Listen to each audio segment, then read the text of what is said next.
Bonjour, nouvel épisode sur le podcast et aujourd'hui nous inaugurons une série de hors-série, les encarts techniques qui seront présentés par Kurma. C'est moi. Pour commencer cette série, nous avons un chroniqueur exceptionnel qui s'est joint à nous, Béton. Oh, exceptionnel, je sais pas, mais je suis là, quoi.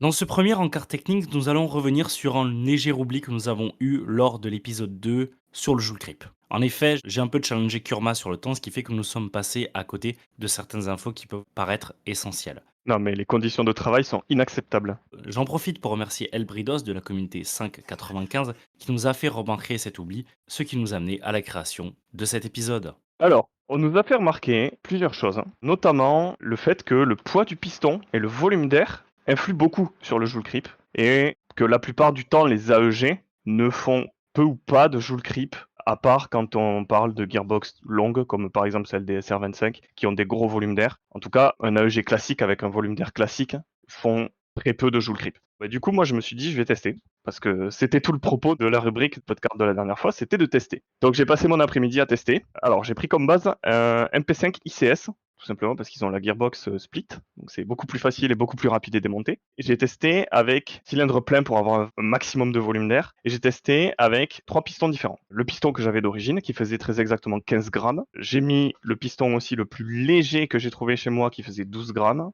Et j'ai mis aussi le piston le plus lourd que j'ai trouvé chez moi qui faisait 18 grammes. Je parle bien du piston, j'ai toujours utilisé la même tête de cylindre, la même tête de piston, tout pareil. J'ai juste changé le piston pour avoir toujours la même étanchéité. Alors, j'ai testé à la 0,20, 0,28, 0,36 et 0,40. Avec le piston classique, d'abord je vais donner les FPS, ensuite les joules. J'ai eu 350 à la 0,20, à la 0,28 j'ai eu 297, à la 0,36 j'ai eu 268 et à la 0,40 j'ai eu 259. Ce qui m'a donné 1 joule 14 à la 0,20, 1 joule 15 à la 0,28, 1 joule 20 à la 0,36 et 1 joule 25 à la 0,40. Alors comme on peut le voir, il y a un tout petit peu de joule creep, mais c'est vraiment minime. Avec un piston classique, donc celui de 15 grammes, j'ai gagné 0,10 joules.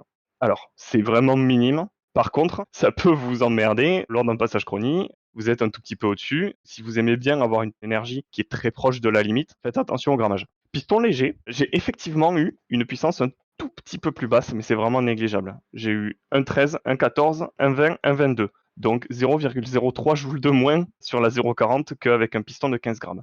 Et ensuite, avec un piston plus lourd, j'ai eu une augmentation de 0,01 joules. Donc, il faut se rendre compte que les pistons d'AEG, c'est quand même toujours assez léger. Le poids varie très peu. Donc, j'ai eu une variation vraiment minime par rapport au poids du piston. L'AEG n'est pas à comparer avec le Snipe. Le Snipe, par contre, vous avez des volumes d'air qui sont beaucoup plus gros et vous avez surtout des pistons qui sont beaucoup plus lourds. Surtout que vous pouvez ajouter des poids à vos pistons. Oui, avec les masses variables, tu peux entièrement les configurer. C'est quand même très spécifique à Silverback, ça, non? Il y a d'autres modèles? Oui, il y en a d'autres qui existent. Silverback, c'est seulement sur leur propre marque, mais de mémoire, tu as le piston Scorpion de chez Stalker qui, lui, se met sur tout ce qui est VSR10. Je me rappelle l'Airsoft d'il y a 10 ans, il y avait des gens qui augmentaient volontairement via des bricolages les poids de leurs pistons aussi. On voyait passer ça sur YouTube, sur les forums, etc. Oh, le chef Paul l'a fait l'année dernière, je crois, avec du fil de fer. Voilà, il me semble que c'était du fil de fer ou du scotch, mais dans les deux cas, effectivement, le joule creep en AEG, il y en a, mais il sera beaucoup moins violent qu'un snipe, tout simplement parce que les snipes sont faits pour pousser de la bille lourde, sont faits pour taper fort, sont faits pour taper loin. Par contre, il y a un autre phénomène que j'ai testé, c'est les joints hop-up. Effectivement, dans le podcast de la dernière fois, on n'a pas parlé de l'effet du hop-up. Il y a même une phrase qui est passée à travers les mailles du filet. Mon compère a dit le hop-up à 0. Ah, voilà, le hop-up à 0, c'est un concept qu'il faut abandonner parce que à l'heure actuelle, on a tellement de types de hop-up différents, tellement de répliques différentes que tous les hop-up ne se comportent pas de la même manière. Certains hop-up vont augmenter la vitesse et les joules, d'autres vont les réduire. Du coup, j'ai testé ça et j'ai trouvé pourquoi avant on disait hop-up à 0 et pourquoi maintenant on parle plus en hop-up à 0. J'ai testé avec deux joints hop-up différents. J'ai testé avec un prom violet qui a un profil classique, style joint de Tokyo Marui qui existe depuis 25 ans, et avec un Maple Leaf Super Macaron qui a un profil plat et carré, qui est plus long, là où le Prometheus a juste un bourrelet. Le Prometheus a tendance à, plus on le serre, plus les FPS descendent. Plus la puissance descend, c'est mécanique, c'est un bourrelet qui barre le trajectoire de la bille. On perd tout le temps de la puissance. Et c'est hop-up à 0 que la réplique est la plus puissante. En tout cas, moi, c'est les résultats que j'ai eu sur mon MP5 avec un prom violet. C'est pas la même chose avec un Maple Leaf. J'ai eu une augmentation de puissance, de vitesse, plus de serrer le hop-up, jusqu'à un certain point où ça recommence à descendre forcément. Si on serre son hop-up et qu'il traverse la moitié du canon, ça va bloquer la bille au bout d'un moment. Donc, si vous avez un joint hop-up ou un bloc hop-up avec un appui plat et long, c'est des appuis qui sont très longs en fait, la bille a le temps d'avoir une action sur le joint hop-up qui est plus longue, ça va avoir tendance à augmenter la puissance, puis ensuite à réduire. Forcément, au bout d'un moment, la friction prend le dessus. Donc oui, si vous faites vos passages au chrony, faites-les avec votre hop-up réglé. Parce que suivant le modèle de hop-up que vous avez, vous allez pouvoir gagner ou perdre de la puissance. Faites toujours vos passages avec le hop-up réglé, avec la bille dans laquelle vous allez jouer. C'est vrai que moi j'étais resté sur les vieux joints. Et les vieux joints, c'est juste un bourrelet, c'est juste une saucisse qui est sur la bille. Et ceux-là ont tendance justement à, plus on le serre, plus ça réduit forcément. D'ailleurs, j'ai pas testé avec Avec des appuis aussi peut-être. les appuis. Probablement que ça doit faire varier aussi, mais c'est surtout le profil du joint. Et j'ai pas testé avec les Yosoku, je crois, Modify qui fait ça. Il n'y a pas de bourrelet en fait, c'est juste un très gros appui à l'intérieur qui fait rentrer directement la peau du joint dans la fenêtre du canon et ça fait un appui qui est extrêmement long. Donc j'ai pas testé avec ça, mais si on suit la logique des Maple Leaf, ça doit être la même chose. Ça doit augmenter pas mal la puissance avant de redescendre quand on met trop de matière à l'intérieur du canon, quoi. De mon côté, j'ai voulu faire la même chose que toi sur mon SRS. J'ai fait 2 choses en même temps. Le changement de grammage, donc je suis passé de 0,40 à 0,45 et j'ai aussi changé le joint au peuple. Je suis passé de 50° à 70° pour voir la différence. Résultat des courses, j'ai pris 0,4 joules dans la figure. Afin de pouvoir jouer en 0,45, je suis resté sur le même ressort que j'avais de base, qui est en 90 newtons. J'ai changé le joint au peuple. Au lieu d'être sur un profit à 70, je suis redescendu sur un profit à 60. Et là, je passe à 1,90. Ouais, et sur les snipes, c'est vachement sujet au joule creep.